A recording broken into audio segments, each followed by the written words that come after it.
Hello friends, कैसे आप सब लोग and thanks for watching my channel. तो इस वीडियो में हम डिस्कस करेंगे आलोक इंडस्ट्रीज़ लिमिटेड के प्राइस चार्ट के बारे में।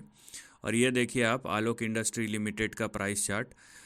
सबसे पहले तो यहाँ पे मोमेंटम फिर से रिज्यूम हो चुका है, लेकिन मैं आपको चार्ट बताऊँ उससे पहले कुछ चीज़ें बताना ज़रूरी होता है। आपको यहाँ पे समझना पड़ेगा कि ये जो मोमेंटम है उसका रीज़न क्या है। क्या उसका रीज़न फंडामेंटल है? प्रोबेबली नहीं।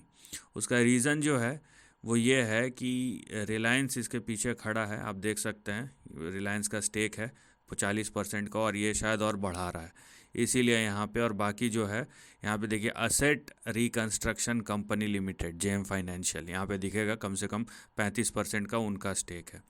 तो यहाँ पे एक चीज़ तो है कि भाई यहाँ पे लिक्विडिटी इशू है, क्योंकि 75% स्टेक यहाँ पे प्रमोटर के पास अभी और बढ़ा देगा तो करीबन 80% तो ऐसे ही ब्लॉक हो गया।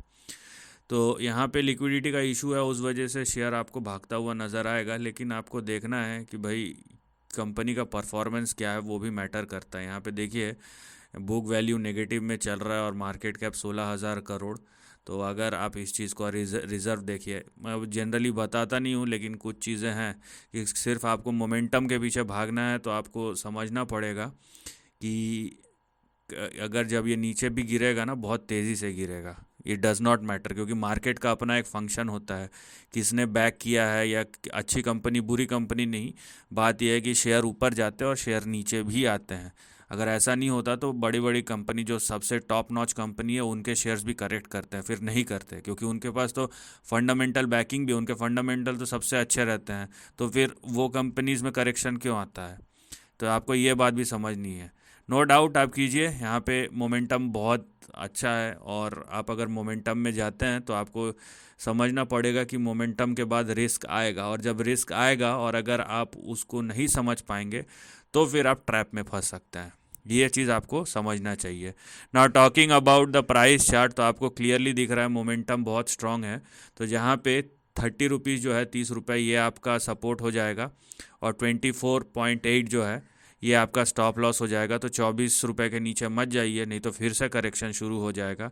इवन कोशिश कीजिए कि अगर 30 के नीचे जाता है तो अलर्ट हो जाइए। तो मैंडेटरी यही है कि 30 रुपये के ऊपर शेयर टिका रहना चाहिए। और अगर ऐसा होता है जैसा कि अभी हो चुका है, तो शेयर जो है ये अपने प्रीवियस हाई जो कि 93 और 99, 93 और 99, उस तरफ अग्रसर है।